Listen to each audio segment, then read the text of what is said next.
half above the rice.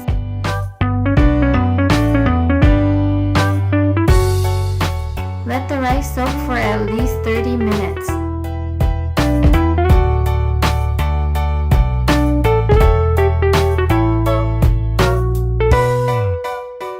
Once the rice is ready to cook, pour the rice into the bamboo steamer. Put the bamboo steamer on top of the hot pot and put a lid on it.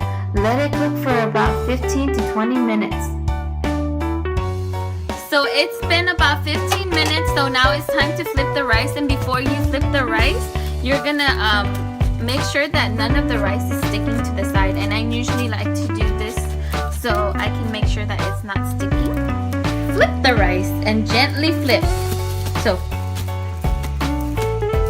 and you're gonna cover it again, and you're gonna let it cook for about 5 to 10 minutes depending on how much rice you're cooking.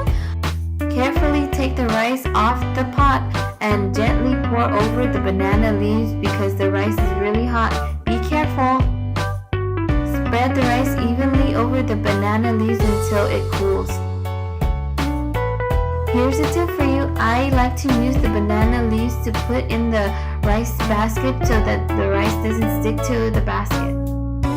Using this tip, your rice will stay nice and warm with the sweet fragrance from the banana leaves.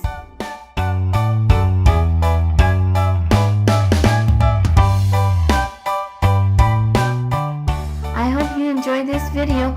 Please let us know what you like to eat your sticky rice with at the comment below. Please hit the like button if you enjoyed this video and subscribe for more upcoming videos.